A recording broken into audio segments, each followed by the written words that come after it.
If you ask a disagreeable person what he wants, say, or she wants, they'll tell you right away. They know. It's like, this is what I want and this is how I'm going to get it. But agreeable people, especially if they're really agreeable, are so agreeable that they often don't even know what they want, because they're so accustomed to living for other people and to finding out what other people want and to trying to make them comfortable and so forth, that it's harder for them to find a sense of their own desires as they move through life.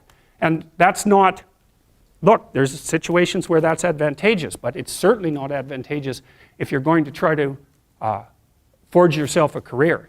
That just doesn't work at all. And so even though on average men and women aren't that much different in terms of their levels of agreeableness by the group, if you go out and you look at the extremes, they're very different. So all of the most agreeable people are women, and all of the most disagreeable people are men. And the thing is, the extremes are often what matter rather than what's in the middle. And so one of the ways that's reflected in society, by the way, is there's way more men in prison. And the best personality predictor of being imprisoned is to be low in agreeableness. It makes you callous. Now you might think, well, what's the opposite of compassion and politeness? And the answer to that is, I think it's best sort of conceptualized as a trading game. So let's say that we're going to play repeated trading games. And if you're very agreeable, then you're going to bargain harder on my behalf than you're going to bargain on your own behalf. Whereas if you're very disagreeable, you're going to do the reverse. You're going to think, I'm in this trading game for me, and you're going to take care of your own interests. Where an agreeable person is going to say, no, at best this is, at worst this has to be 50-50, but I'd like to help you every way I can. One of the things you have to be careful of if you're agreeable is not to be exploited, because you'll line up to be exploited. And I think the reason for that is because you're wired to be exploited by infants. And so that just doesn't work so well in that actual world. And one of the things that happens very often in psychotherapy, people come to psychotherapy for multiple reasons, but one of them is they often come because they're too agreeable. And so what they get is so-called assertiveness training, although it's not exactly assertiveness that's being trained. What it is the ability to learn how to negotiate on your own behalf.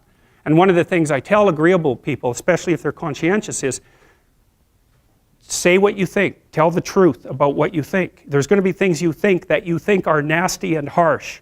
And they probably are nasty and harsh, but they're also probably true. And you need to bring those up to the forefront and deliver the message. And it's not straightforward at all, because agreeable people do not like conflict. Not at all. They smooth the water. And you can see why that is in accordance with the hypothesis that I've been putting forward. You don't want conflict around infants. It's too damn dangerous. You don't want fights to break out. You don't want anything to disturb the relative peace. And if you're also more prone to being hurt physically and perhaps emotionally, you're also maybe loath to engage in the kind of high intensity conflict that will solve problems in the short term, because it takes a lot of conflict to solve problems in the short term. And if that can spiral up to where it's dangerous, which it can if it gets uncontrolled, it might be safer in the short term to keep the water smooth and to not delve into those situations where conflict emerges. The problem with that is it's not a very good medium to long-term strategy, right? Because lots of times there are things you have to talk about because they're not going to go away. And the advantage to having a well-socialized disagreeable person is that they really don't let much get in their way. So if you can get a kid who's disagreeable socialized, that person can be quite the creature, because they're very forward-moving in their nature and very difficult to stop. But if you don't get them successfully domesticated, tamed, roughly speaking, by the time they're 4, their peers reject them. And that's a big problem, because your job as a parent is to make your child socially desirable by the age of 4. Like you want to burn that into your brain, because people don't know that. That's your job. And here's why. It's easy if you think about it carefully. So you imagine you've got a 3-year-old child, so sort of halfway through that initial period of socialization, and you take that child out in public. Okay, what do you want for the child? Who cares about you? What do you want for the child? You want the child to be able to interact with other children and adults so that the children are welcoming and smile and want to play with him or her, and so the adults are happy to see the child and treat him or her properly. And if your child's a horrible little monster because you're afraid of disciplining them or you don't know how to do that properly, then what they're going to do is they're going to experience nothing but rejection from other children, and false smiles from other parents and adults. And so then you're throwing the child out there into a world where every single face that they see is either hostile or lying. And that's not something that's going to be particularly conducive to the mental health or the well-being of your child. If your child can learn a couple simple rules of behavior, like don't interrupt adults when they're talking too much and pay attention and try not to hit the other kids over the head with the truck any more than is absolutely necessary, then, and share and play properly, then when they meet other kids, the kids are going to try out a few little play routines on them, and that's going to go well, and then they're going to go off and socialize each other for the rest of their lives. Because that's what happens, is that from 4 years old onwards, the primary socialization with children takes place among other children. And so if the kids don't get in on that early, they don't move into that developmental spiral upwards and they're left behind. And you can imagine how terrible that is, because a 4-year-old will not play with another 4-year-old who's 2. But a 5-year-old certainly will not play with a 5-year-old who's 2, right? Because the gap is just starting to get unbelievably large. And so the kids start out behind, and then the peers leave them behind, and then those kids are alienated and outside the peer group for the rest of their life. Well, those are the ones that grow up to be long-term antisocial, right? They're already aggressive. It doesn't dip down. Now, what happens to normal boys, roughly speaking? Imagine the aggressive 2-year-old types. They get socialized, so their level of aggression goes down, and then they hit puberty and testosterone kicks in, and bang, levels of aggression go back up. And so that's why males are criminals between the ages roughly of 16 and about 25. So, and it matches the creativity curve, by the way. It's so cool. If you look at the spike of creativity among men, 16 to 25, then it starts to go down. Criminality matches that absolutely perfectly. So that's quite cool. So, and so the testosterone levels raise the average level of aggression among men. It's more dominance than aggression, actually, and testosterone is by no means all bad. And then it starts to decrease at about age 25 or 26, which is usually when men stop staying up late at night, stop drinking as much, develop a full-time career, and take on the burdens and responsibilities and opportunities that are associated with a long-term partner and family.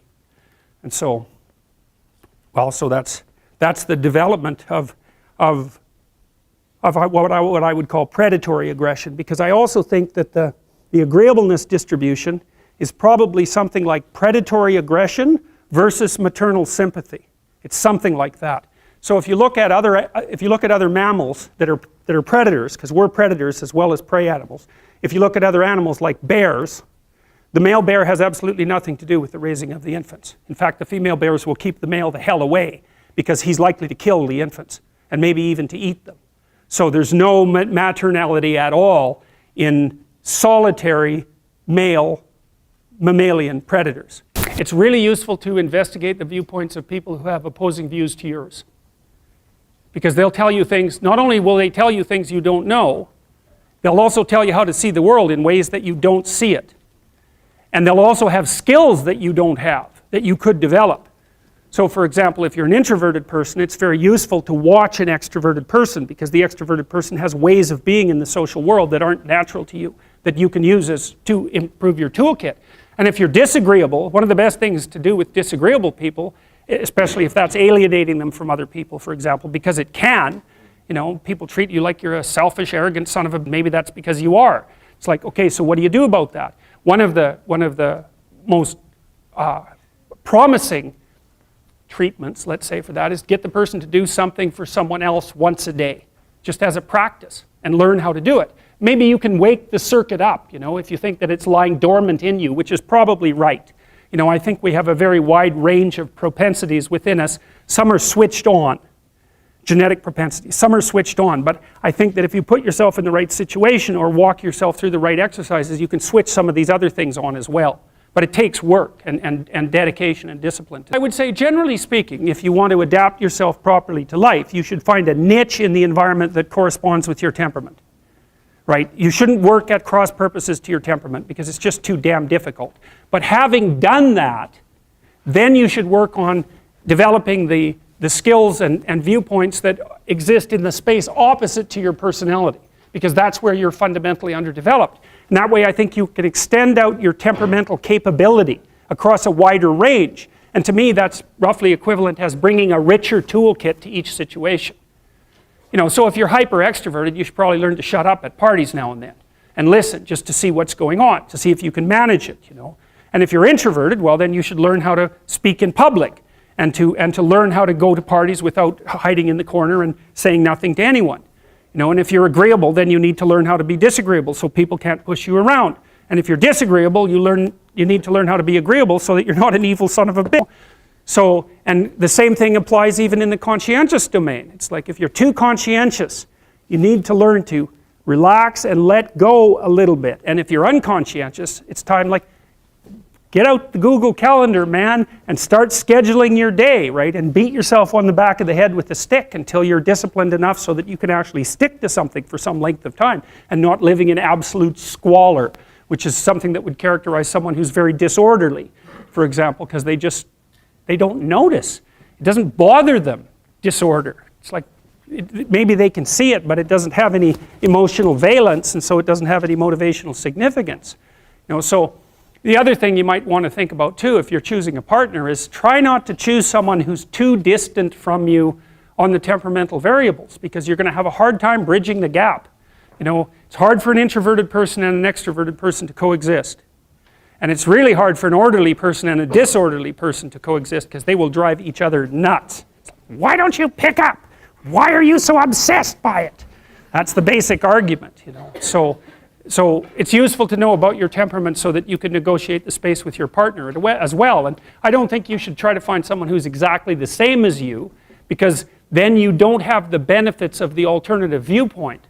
But you got to watch it, because you may hit irreconcilable differences of various sorts. And I've seen that most particularly among couples who are high and low in openness. That's a rough one. And also high and low in conscientiousness. That's another rough one, because they just cannot see how the other person sees the world at all.